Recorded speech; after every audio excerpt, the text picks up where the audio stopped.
Hello, everybody. Welcome to What Drives Us, episode 330 for July 31st, 2019. My name is Russell Frost. I am your host on this week's journey into advanced technology and sustainable energy. Do I sound excited? I am. Yay! Look at this panel. This amazing panel down here.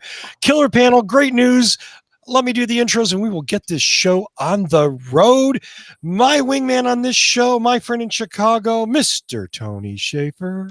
Oh, it's great to be back. Thanks, everyone, for the well wishes. I was a bit under the weather last week, and, nothing, I think everyone knows this, nothing helps you appreciate health quite like being sick. So well said, sir. So well said. And my favorite Aero wheel cover collector, our friend in the north, Mr. Mark Coughlin, eh? Hello, everyone. Welcome to the show. We're going to be talking in all Canadian later, the back half of the show. So just be prepared. I can't stop it. If I get started, I just won't stop. I'll tell you all about it, but Russell, it's already started. And that young man is our friend in various hotel rooms scattered across the Mid-Atlantic region because he's still in the process of relocating. We are very glad he's with us tonight, Mr. Casey Green. Howdy.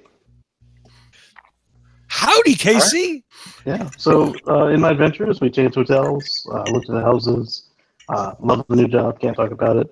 And my Model X is at Tesla Tyson's Corner getting new axles. You are without a home and without a ride. Yeah, I can't even go live in the ride. I'm going to send you a tent. just in case things get uglier. I'm trying to have your back here, sir. Thank you. Last but not least, our technical expert, although that's really kind of running down his role, he is the founder and operator of Boulder Hybrids in Boulder, Colorado, Mr. Paul Guzik. Hey, glad to be back, everybody. Yay! We have a ton of news that we need to get to. I'm drinking beer, eh? Oh, right. Oh, take off, eh? What is that? A blue? It's Labatt Blue, eh? And it's got a mouse in there. Oh, there might be. Yeah. You get it for free, eh? Yeah. Oh, free 2-4 coming Paul's way. Playing Beer Hunter. Oh man, I don't even know where. I'm so like my brain just like Mark. Strange Brew is one of the greatest films of all time. Yeah. It is indeed. There's no doubt about that. So those youngins out there, look it up. Strange Brew. Strange Brew. Yes. From the 80s. Absolutely. Two quick personal shout outs. Shout out to my friends Christopher and what's that? What's is it an album? Got the record ready to go. Album of the Great White North. Oh my god. I didn't even have to go far to get That it. is awesome. Right here. That is horrifying. That you have that at hand. Tony, you rock. Oh. And check it out. I haven't even yet done the crossword. What's All your right. horoscope, according to Bob and Doug? Oh, geez. Let's see. Here we go. I forgot. Horoscope. Cancer. You're not funny. And let's see. Taurus. You will go to Spain and fight matadors. Yes. Nice. Not bulls, matadors. Yeah, exactly. Well, as much fun as I would like to spend on the next half hour on the Bob and Doug record, we could just play the whole thing and then. You know what? I will say this before we go on. Yes. This is actually behind the scenes of what we do before the show starts. That's pretty much that's it for about 10 minutes. That's how we gear up for the show. I think except for the weekly "I'm not wearing underwear" survey. True.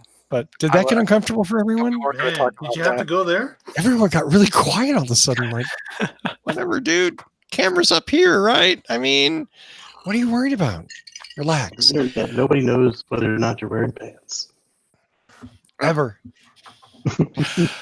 So I want to send a shout out and hello to part-time panelist and longtime friend Chelsea Sexton. Hey, Chels. That's it.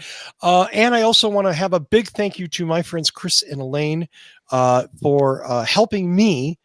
They were absolutely critical help to getting out 2 new videos this morning, one of which is the 2020 Prius Prime prototype review, which is on the YouTube channel now. And if you're subscribed and if you've hit that bell for notifications, you would have been notified and you would have seen it already, or at least known about it. So if you're not subscribed and you're watching right now, do hit that subscribe button, please, and do hit that bell so you get the reminders. We desperately need your support and we appreciate it. And it does have 5 seatbelts, right? It does have 5 seatbelts, although I described it intentionally as a 4 adult passenger vehicle because it is a 4 adult passenger vehicle. But it's legal for Uber and Lyft now. It is legal for Uber and Lyft now, yes. Which is a good thing. Yeah, sure, I guess. I mean, you don't want to be the guy in the middle in the back, but no. So no, and yeah, it'd be a very unlucky Pierre. So all the Eco cars and the 4 seats, you know, the Bolt, the Tesla Executive, the Prius Prime, and several others. What's the deal with the 4 weight seats? saving, safety ratings, yeah, remake. Allegedly, it had something to do with the battery and the back seat design originally. I don't know. Mm-hmm. I'll be honest with you, I think it's more honest to call it a 4-passenger vehicle, but I get why they do it. Uber and Lyft, right? Yep. Or someone with 3 kids. Yeah. You know, a little kid in the middle would be fine. Yeah, sure. A human, sure. Adult probably would hate it, but right. But you're not going to get like a car seat and 2 adults back there. No. Unless the adults are very small. Oh, geez. Right. 2 small kids and a booster seat. It's just have the checkbox 5-passenger car. Yeah. So our first story of the evening is a follow-up to a story Mark reported on the Tesla Life just about an hour and a half ago, or an hour ago, excuse me. No, 2 hours ago. Geez, I don't even have time. It just gets away.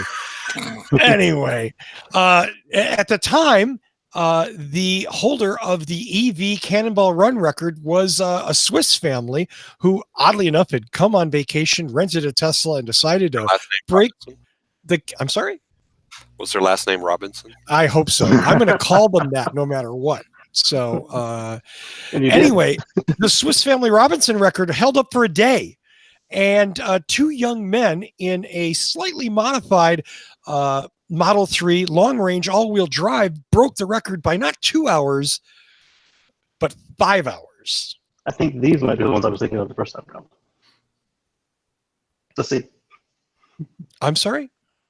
Earlier I commented that I thought it might have been somebody, and then you brought out the Swiss family. So this might be who I was thinking of. Oh no, Let's I don't think. Let's get the name here. Excuse me. We'll give them credit. EV. No.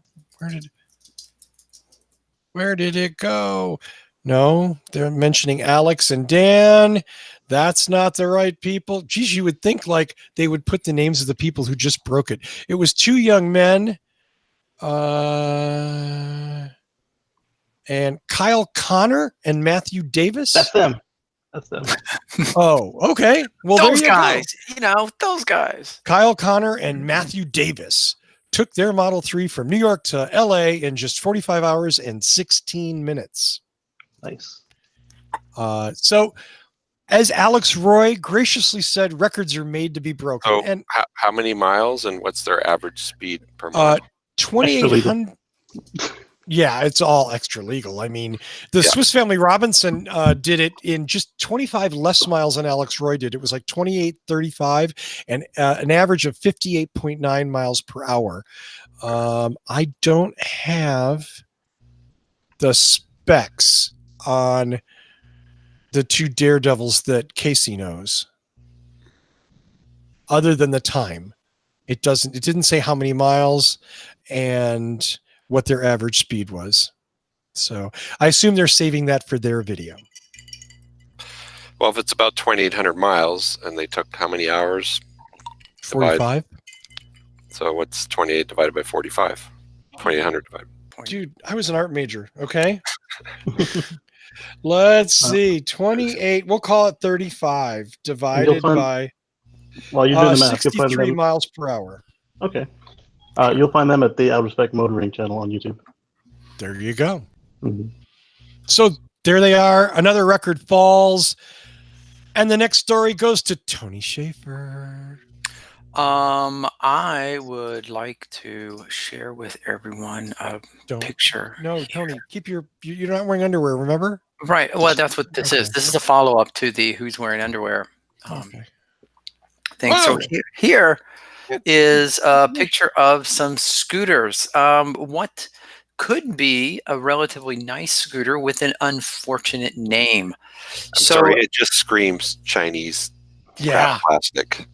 Actually, this is a California-based motorcycle dealer that brought us a ridiculously this is electric. They called the ridiculously affordable $2,500 City Slicker electric motorcycle. They're back with these motorcycles that are called the Wiz, W-I-Z. Hey, I told you what could be a good electric scooter with an unfortunately bad name, the Wiz. I mean, as though the movie wasn't bad enough.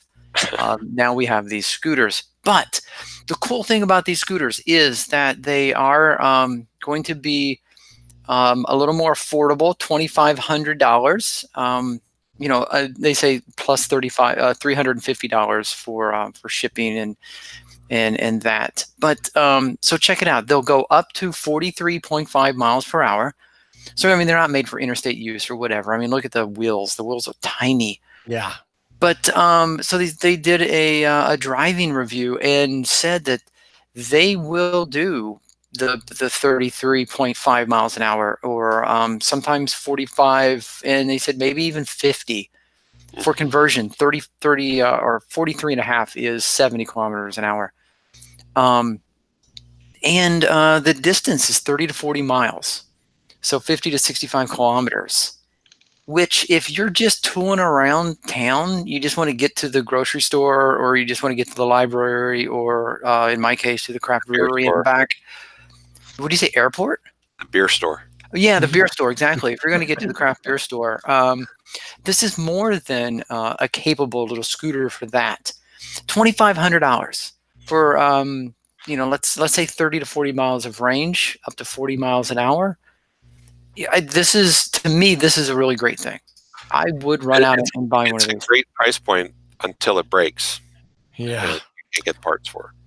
Well, okay. I mean, yeah. Because it doesn't say Yamaha or Honda or Suzuki on it that has any kind of parts and service network. So, yes, it's a good deal, but consider it a disposable device.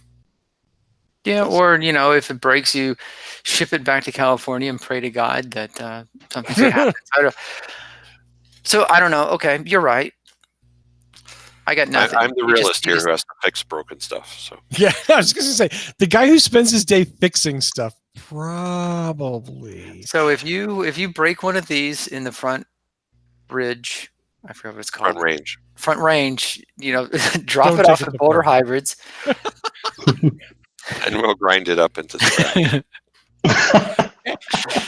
Yes. No, it would be awesome if Honda or someone came out with something like this, maybe a little bit, more expensive, but with an ongoing service and support program. Because I think we've all bought Chinese power tools or Chinese appliances that have broken and they go in the trash bin. And $2,500 is great while it's running, but what are you going to do when it breaks? So that's my 2 cents. Yeah, fair enough. I think they're cool, but yeah, would I spend $2,500? I mean, this is like one of those $500 deals. You know what I mean? Like if you could get it really cheap, and it's hard because Paul's point is, like, if you've ever tried to get parts for something like that, you don't ever want to own one. I mean, the company that it's sold under in the U.S. probably doesn't exist in China, and who knows who actually makes the thing and where the parts come from, and so. Does it say if it's lithium batteries or lead acid at least? I would hope it's lithium. You think they're really doing like a lead acid in 2019? You never know. No, I don't see reference to the battery composition. I'm going to guess that they're lithium. You would think, you would assume, but why don't they tell you that? Because this is Electric, and they're just talking about how fun it is Yeah, to drive. because Electric is a shit site. How's that? It has nothing to do with journalism. Oh, did I say that out loud? I did. Yes. But Yeah, it yes, looks- anything to make electric transportation more affordable is great. It's just if you're going to buy something like this, do a little research. Right. Yes. I mean, there's a whole bunch of these CSC bikes. It looks like they're sold out of a place in Azusa. But again, does that mean that you can get there's maintenance tutorials online though, so you can fix it yourself? Does that mean that like somebody like Paul can get parts for it if something breaks down in Colorado? Mhm. It's great if you're near that dealer. Right. Fine. Yeah. And if the dealer has parts, even. Right. How many bikes? If you go into a dealer to buy one of these, say, can I go in the back and see your spare parts selection for this bike? Yeah. So And if it they has have a nothing, then probably it has a 72 volt 30 amp hour lithium ion battery. Why are Charges- all of these affordable? Oh, sorry, go ahead. No, I was just going to say charges at 120 in 6 to 8 hours. Why are all these affordable EVs always called Wiz? Yeah, the G Wiz, the Wiz before them, this Wiz. Whizzin', the Whizzer. After you ride them, you got to take a whiz. Where are you going? I'm going to take the Whiz to the store, honey. Yeah. You got to take a whiz at the store. Sure. Well, for our next story, Mr. Optimist Paul Guzik has a little bit about good things going on in Colorado. Yeah, so some ongoing political stuff in Colorado. Basically, we talked about this a bit before, but Colorado is trying to become like a CARB equivalent state, and Big Auto was fighting it. And the government of Colorado kind of said to Big Auto, well, how about if we give more incentives to EV buyers so that you guys can sell these cars and you guys will be happy. It was actually the auto dealers were fighting it. And they kind of came to an agreement, and it's moving forward to get CARB state type of standard or whatever you want to call it. And more EVs are coming to Colorado. And I think in the article, the governor says they want to have like 5% by 2024 or something. Anyway, it's a significant deal because Colorado is going to be the first state in the middle of the country, not on an ocean or not on a coast, that is CARB compliant. So I was happy to see that. Yeah, I don't remember if it was in this article or another article that said that, like, basically California is the only state allowed to designate its own regulations, and Colorado is allowed to copy California. Well, other but states. not allowed to, in other states, only if they copy California. They're not allowed to come out and say, "Oh, well, we have our own," sort of thing. And the reason is California is big enough to be its own country, basically. So they can say, well, we're going to do this and screw you, rest of the country. And they didn't want to have 50 different standards. So the federal government basically said, yeah, if you don't want to go the federal standard, you can adopt the California standard, but you can't make up your own Colorado standard or your own Arizona standard, which makes sense. Because for the automakers to have 50 different flavors of cars would suck. Yeah. But they're all willing to make a special edition for California's regulation because California is such a big market for them. And they're seeing that market get bigger and bigger as more states adhere to the California. Yeah, and no car company is going to want to say, well, we'll do business in every state except California because California is huge. Mm-hmm. Yeah. Yeah. I mean, that's great. So anyway.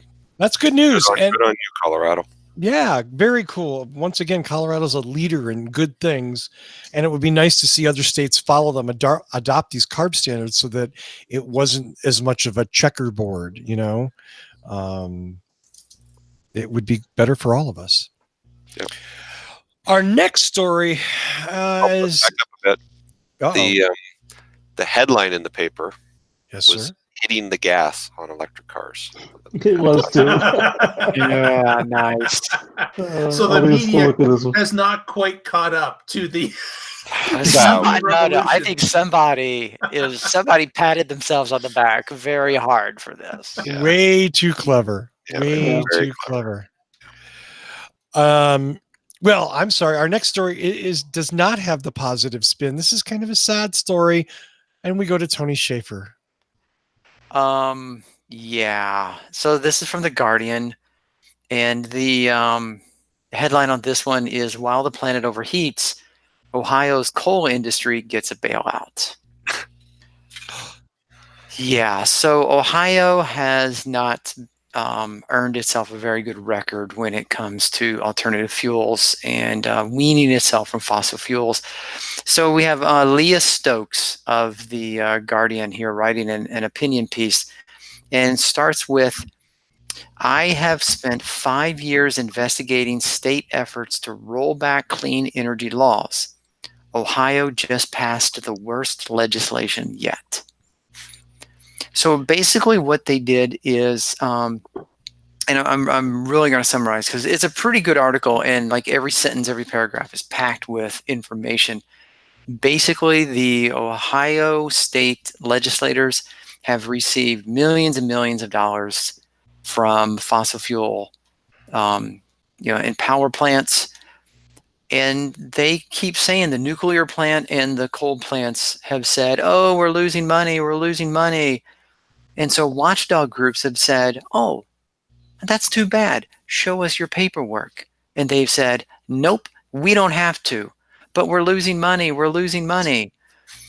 As a result, the well-paid, lubricated Ohio legislators, the people Yeah. have given them hundreds of millions of dollars as a bailout to keep them in business, and passed all that money down to the consumers of the electricity. And they've made up new fees and new taxes and new things to put on the bill in order to cover the cost of the bailouts of these fossil fuel and nuclear power plants. And I mean, don't get me wrong, I mean, except for the occasional meltdown and the pollution of the entire Pacific Ocean, I'm not really opposed too much to nuclear, but they're bailing out the dirty coal-fired power plants, and they're spending so much money that could be better spent, even if not doing clean energy with solar or wind, but funnel that into education, funnel that into social programs for the betterment of the citizens. And instead, they're making their utility bills go up just to help pay for the pollution of the air and the dirty of the waterways. Campaign donor. Campaign Donor. Yeah. Like you wouldn't believe. Yeah. Pure capitalism until it affects me. Pretty much. Yeah. And then contrast that with Colorado, where the goal here is by 2040 to have 100% renewable electric energy in the state. Fight me. Fight me, Ohio. Because we all breathe the same air, though, so we got to bring them with us. Well, and economically, I mean, cost of wind and solar is coming down, and coal isn't really getting cheaper. So nope. Yeah. In the Tesla Life an hour ago, we were just talking about a mesh grid network that they're doing in Australia, where everybody collects some solar and goes into basically the communal batteries, and everybody draws off of that, and you see the cost of electricity going down. Yeah. Nope, they're not interested in that. Yay! Ohio voters vote better. Yeah, one more thing here in this that was as though it's not bad enough that they're funneling all of this money into fossil fuels and air pollution. There used to be a thing on the books that said by a certain date, and I don't remember exactly what it is now because it's in here somewhere, they were going to go to like 20% renewables. And they said, yeah, that's not a really good number, so we're just going to knock that back. And so now they've taken away the incentive to introduce renewable energy as part of their grid. Mm-hmm. So they're going completely in the opposite direction. Yay, Ohio, always going backwards. Yeah. Yeah. Well, Uh, what, Tony? I was going to say, there goes the Ohio subscriber. There we go. Goodbye. There's only 2 of them. Next up, Mark has been kind enough to volunteer to summarize the Tesla earnings call from last week, which happened the same day as the show. We wanted to get some time just to sort of reflect on it, see what the shakeout from that was. So we're going to go to Mr. Mark Coughlin. Well, of course, we know the numbers that were put out in the earnings letter previous. This is about the earnings call, where Elon and some other executives got together and answered some questions, had some forward-looking statements. They basically started with the delivery of 95,000 vehicles, which, of course, is a record for Tesla, an all-time record. And to put that in perspective, that's about an 80% increase in deliveries compared to the second quarter of last year. Because, of course, at that point, the Model 3 was starting to ramp up. And now we are moving at a good clip. So that certainly is a healthy increase. He indicates... How many cars per day does that work out to? Well, that is sitting somewhere between 6,000 and 7,000 a week. So we're looking at about 1,000 a day. It's a pretty good production rate. Yep. For again, a future-looking statement. Since this 80% increase, Elon indicates that he sees for several years to come a 50 to 100% increase level. Believes that the Model 3, once again, the best-selling premium vehicle in the U.S., even against all of its gas-powered equivalents that are in the same class. Model 3 in Europe is approaching sales levels that it established. Premium competitors are certainly, it's equaling those premium competitors as well. And of course, they were happy to see that I guess it's the rating of the crash tests in Europe were certainly on par with what was happening in the U.S. And as a side note, Australia recently released those 5-star type ratings as well on the car. They talked a little bit about the advertising, the Motor Trend vehicle of I guess more than decades, 70 years since Motor Trend started to evaluate vehicles.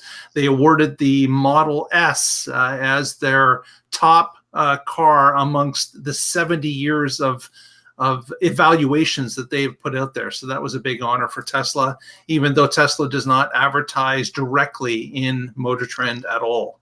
Although, of course, no, not allegedly. There was no advertising done in Motor Trend at all by Tesla. Tesla does not advertise in any magazines, actually. But certainly some access to Motor Trend reporters were given the car when the Model 3 first came out. They were the first group to get their hands on the Model 3. So obviously there is some piece of advertising in that. Tesla is continuing to expand at an exponential rate. He talked a little bit about how that they've opened 25 new service locations and are adding 100 mobile vehicles to their fleet, and trying to keep on top of service, which is a key component of the Tesla structure. He went on to talk about the deliveries again in terms of volume. For the end of 2019, they're still on track to reach 360,000 to 400,000 Model 3s, which is what has been quoted all the way along. They feel they're on track to continue to meet that goal at the end of 2019, and that they feel that the demand has leveled out. It's sustainable for the amount that they're producing, and they feel that the car will continue to generate sales at a predictable rate. Some of the, I guess, another piece of the financial puzzle is that Tesla now has about $5 billion in cash on hand or equivalent. That is the largest amount of money they've had in the bank since they started operations. That was partially raised through a 2.4 billion proceeds that came through May for working capital benefits. And they feel that this backstop of money will allow them to continue operations for certainly the foreseeable future. Elon, again, a forward-thinking statement, looking statement, is that they believe that Q3 and Q4 will be profitable based on their models of sales. And they continue to be able to cut down costs based on production and are hopeful that the percentage that they're getting, the profit percentage, will continue to increase. I believe they're quoted at about 19% profit on vehicles based on Q2 numbers. A surprise or somewhat surprising revelation was that JB Strobel is no longer going to be the CTO of the company. He's stepping down into an advisory role within the company. And yes, air quotes on advisory. Advisory. He indicated in his own words that he was not leaving the company, that he would be there for the transition. A Drew Baglino will be taking over his position, and Drew has been working for JB for some time, and obviously they're big shoes to fill, but Drew's confident that with his training from JB, and of course JB being around in the future, they'll be able to transition successfully. That's huge. Yeah, it's a big change. A lot of people thought that JB could be a possible successor or continue to be a strong right hand to Elon. And it's unfortunate that JB is leaving, but this is after 16 years or 17 years. Yeah. JB was certainly a founding father of the company, and was in fact the one that really introduced Elon to the company, and Elon had was able to invest based on the recommendations of JB and what he saw within the company. So certainly a big loss, I would say, for Tesla. We don't know, besides what the earnings call was, as to why JB has decided to leave at this particular point in time. Because his stock options vested and he's a gazillionaire and he can go live on an island for the rest of his life. There was mention of him starting or putting more time in at the recycling company that he started. Yeah. Correct. Yeah. There is that, but I don't know. Again, it's a big loss. We're hoping that they will be able to transition through this change. Right. And without commenting on JB or Drew Baglino, I mean, I don't think anybody who's watching this closely is super surprised. JB's been dumping shares for the last few months. Just this week, he sold 60,000 shares. I mean, it really looked like an exit strategy. They've been kind of quietly moving him a little bit more in the background. Not that he's ever been in the foreground anyway. You know what I mean? His strength has been that he's the quiet, reasonable guy behind Elon, you know? Yeah. Yeah. So, yeah. Also, Elon indicated that the new Tesla Gigafactory in China is on schedule. Production is on schedule. Construction, of course, obviously would have to be on schedule for that to be the same as well. So they are moving forward with Shanghai. They also mentioned about Gigafactory 4 in Europe. They indicated that a site will be selected and named before the end of 2019. So that European new Gigafactory will be named, and we will know the country that it will reside in. And the early money is on Germany somewhere, but we will see. Go ahead. No, I don't know where that money's coming from, but okay. Yeah, it's going to happen. I mean, they don't have CapEx in their budget right now to maintain the programs that they have, to maintain the machinery. Well, no one said it was going to be built before the end of the year. All they're saying is they're going to name where it's going. Right. Which, right. Okay. So it could be that they're just going to say, hey, it's going to be here, or it could be like the one in China where here's where it's going, and we get all this money, just outside investment. China was able to be invested almost internally within the company or country through Chinese banks exclusively. Right. So I don't know if Europe would follow that same type of model, but it certainly made sense that China could do something like that.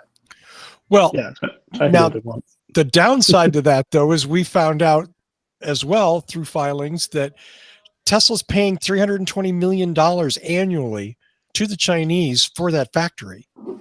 Mm-hmm.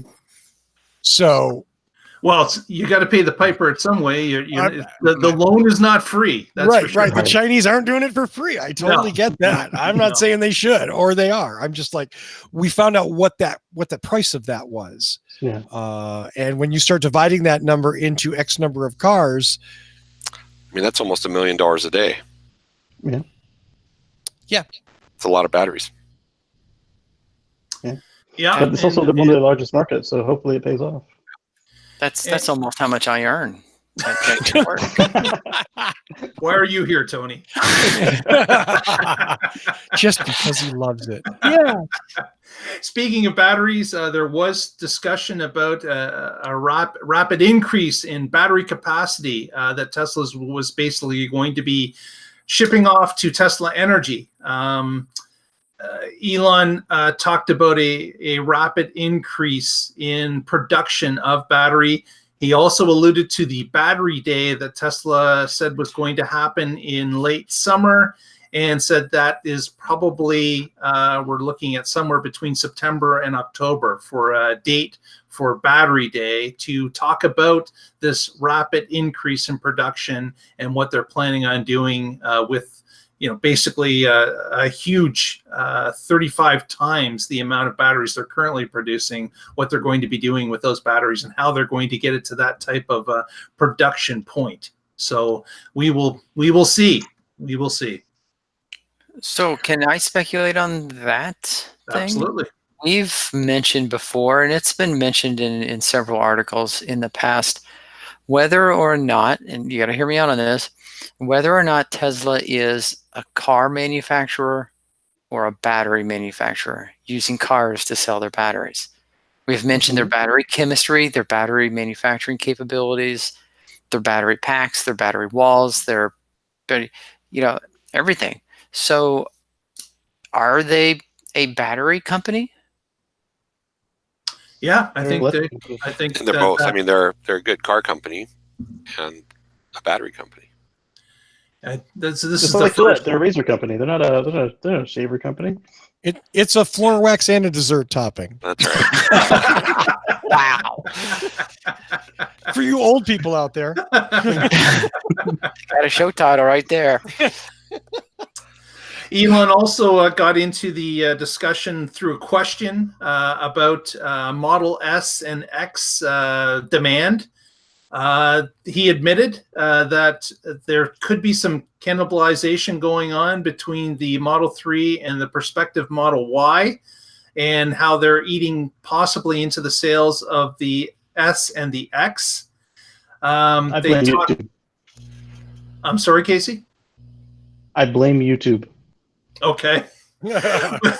Another thing that Elon came out with in this subject was about the him making a statement that Model S and X are not going to be refreshed in any great way. Little changes are going to be made to the vehicles as they see fit, as they come online, and they will be introduced in the public in the ways that they have always been. They're not waiting for a big refresh to happen. This, of course, is Elon telling the public, don't wait to buy the S or the X. You can buy them now. There's not going to be a big refresh 2 weeks after you buy them. So he's trying to get that across. And in the earnings call, he mentioned about that those details as well. See, he blames YouTube. He blames them as well. Absolutely. Yeah. About the cannibalization, and I remember we talked about this when the Model 3 was released, cannibalizing the S especially. It reminds me of the Apple strategy. When they released the iPad, people said, well, that's going to cannibalize your laptop. Mhm. And they were like, okay, Tim Cook said, okay, so we sell 3 iPads and we lose 1 laptop. Mhm. Okay, where's the problem? It's not about Exactly. one product over another. It all goes into the same bucket. Yeah. When I talk to people on the street, Bank account gets bigger. It's all good. exactly. Yeah, when I talk to people on the street who are interested in an S or a 3, there is very little overlap. Now, if it's a matter of no limit to the money, they usually lean a little more S. But even then, some of the folks who have all the money in the world, they would prefer Model 3 performance over Model S performance. Yeah. And vice versa. Another item that came up in a question was about the multiple price changes that happened at Tesla, and Elon addressed that, basically indicating that certainly, first of all, it was to do with some of the federal credit that is now running out, and it has been running out in stages over the past year. They're adjusting prices on the lower price car or the mid price car to adjust for those, in this case, over $1,800 that disappeared off the federal credit. And most likely there will be another, based on what he's saying here, there may be another adjustment in another 2 months when the rest of the federal credit completely disappears. But he was indicating that they are trying to keep production levels at a certain level, and that is a big dance with the price of the vehicle, the state of the economy, the what credits are available or not available in different areas, and they're always trying to balance, trying to come up with a stable production rate, that they're not producing too many, they're not producing too few, they're selling everything that they can. So that was his explanation as to the price changes that have happened quite, a lot over the past 6 months is what they've been trying to get to. And of course, there's a ton more of information, but we could spend an entire show on it, which we're not going to do here tonight. But those are some of the highlighted features of the earnings call for Q2. Awesome. Tony, it's your turn next for that earnings call. Me and Mark. I've done the earnings call, so Tony has the next one. Yeah.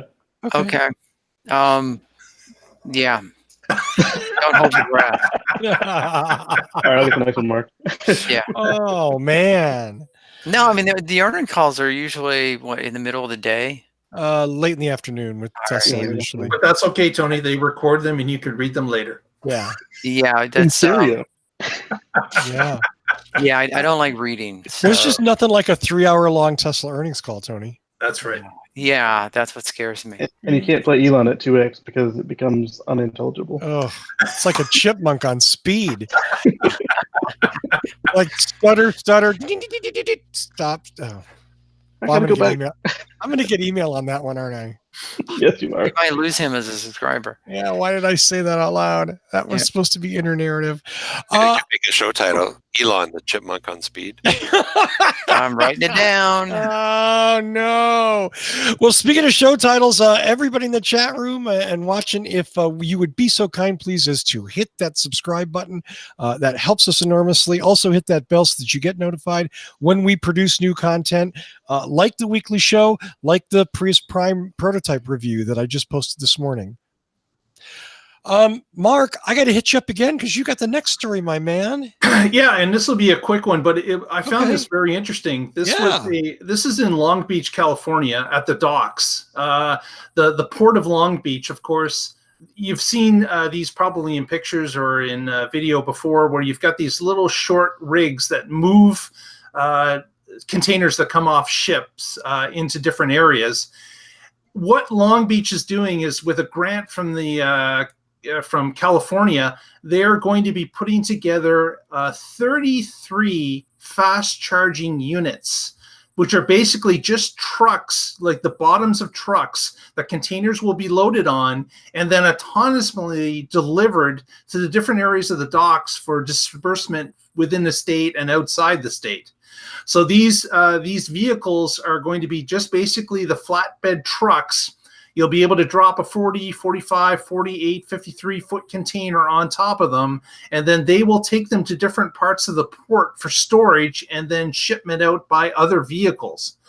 These electric trucks will be able to be quick charged throughout their operation right at the dockside, and they will also be able to have a battery fast swap system that if the battery becomes unusable for whatever reason, they can put in a new battery and the truck can continue on its work.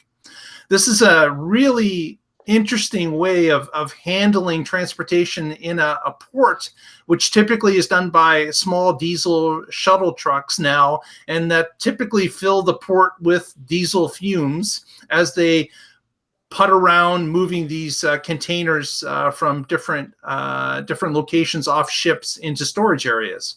So we've got a video attached that you guys can watch when you like. It's quite interesting to see how the charging works and how these trucks pull up to a charge port and automatically the prongs are set into the battery and quick charge happens in a matter of minutes. So it's very interesting. It'll be doubly interesting to see how this particular I guess test works in Long Beach, and if it can be duplicated and rolled out to other ports. So very interesting to see. Long Beach has done a lot of work to reduce the amount of pollution that they produce because it is a super busy port. Years ago, the ships would sit there running their diesel engines, polluting the harbor, and they came out with a rule they had to have shore power connections and run off the grid, and that cut down a tremendous amount of pollution. This is kind of the next phase, electric dock vehicles. That's great. I think it's great that they do have a solution in mind if the battery gets really low, like the swap out thing, because in California they have these, and if the battery gets really low, then they pull it up into a neighbor's yard and they plug in their house. You mean Florida? That's a Florida thing. Oh, Florida! Damn it! See, it was a good joke. I just got it wrong. Yeah, exactly. That was Florida man charging at some random house that wasn't his. Yeah. The swap reminds me of the EV mining equipment with the quick swap. That was a pretty good idea. Place? Was that Better Place? No, not Better Place. There's like EV like coal mining equipment and other ores that so they just do a battery swap. Efficient vehicles to mine coal. Yeah. And then they burn the coal to generate the electricity to power the equipment. It was a great cycle. Yes. Yeah. There you go. Well, that's good news. And Long Beach has been working really hard towards a zero emissions port. It has some horrible acronym like ZANF or something like that. But wow. It's cool that they're doing this because, again, super busy. Wiz or something. No, it's not the Wiz. Hey, no, it is not the Wiz. It's like, okay, now that you've made me, ZANZEF. It is near zero emission freight facility. Yeah. Excuse me, zero and near zero emission freight facility. ZANZEF. So think ZANZEF. ZANZEF. I'm ordering my T-shirt now. I know, right? Everybody wants it. Well, that's all we have time for this week. Let's do some shout outs because I think we've done a fine job of being very informationally dense this week. And then we can go home. Let's start with Mr. Casey Green.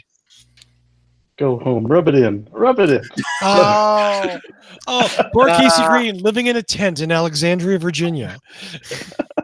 Look at that tent. There's like a plasma on the wall or something.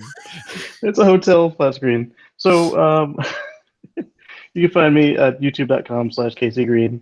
And I hope to record something about my experience with this Uber credits and Tesla in more populated areas than where I recently came from, and it'll be up there. Super good. That's youtube.com/KACEY Green. Casey Green. Don't forget him just because he's on the road and he's homeless, okay? Still Don't. making videos. I just need to actually get them up on the web for you. Exactly. And I have coming from no higher moral ground there, says the guy who just posted his Prius Prime video today. Mr. Guzik. Just going to say go to boulderh.com if you're looking for a used hybrid or electric car on the front range, which is, well, if you live here, you know what it means. And if you need your hybrid or electric car service, go to boulderhc.com and check out our service department. You got any more of those RAV4 hybrids? I got 3 for sale right now. Do you? Wow. Yeah.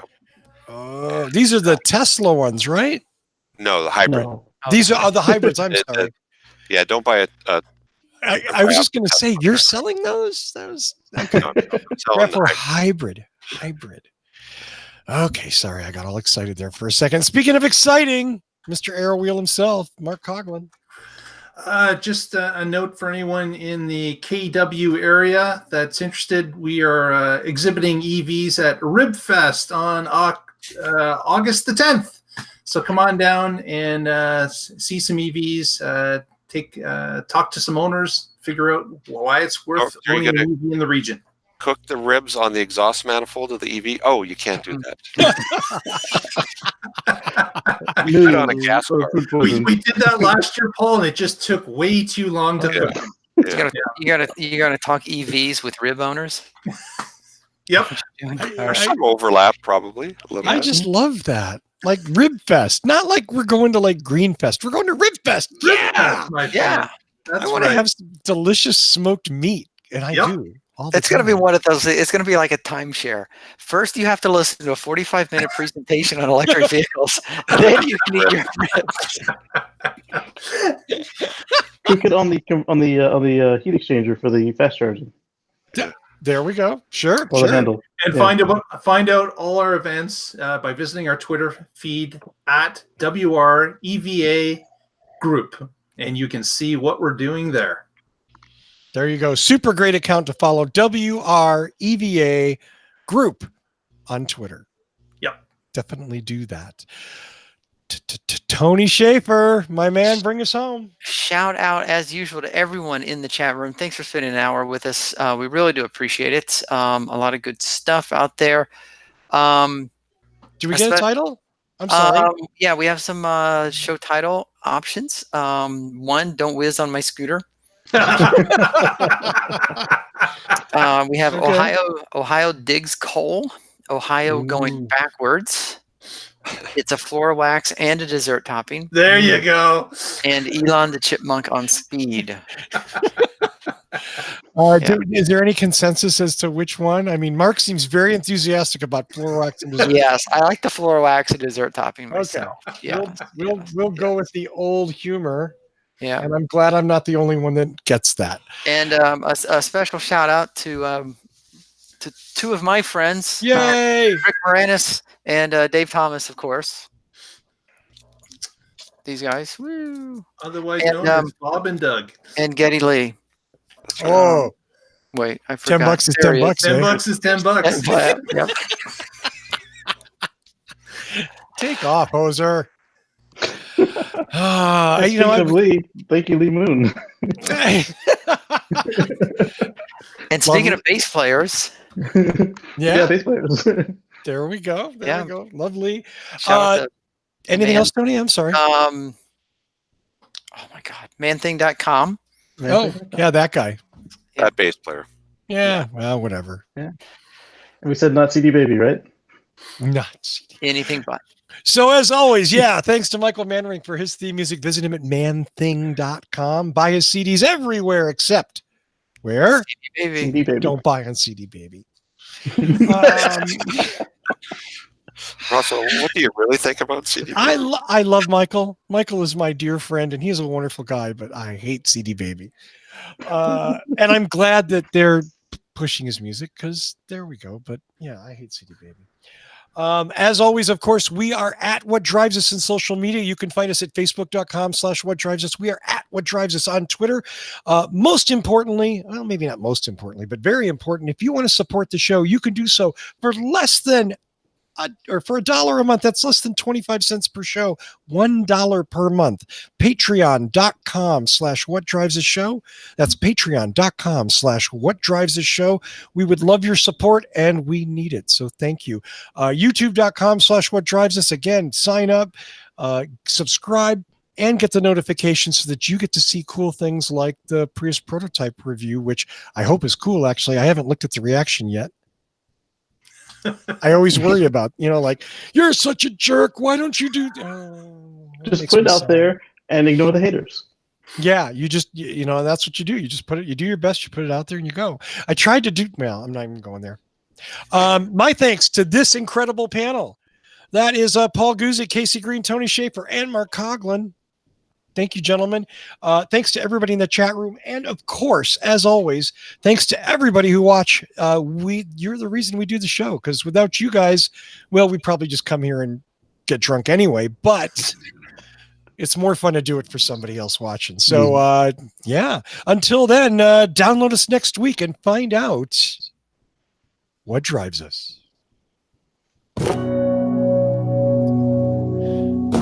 See you next week. Have a great week, everybody.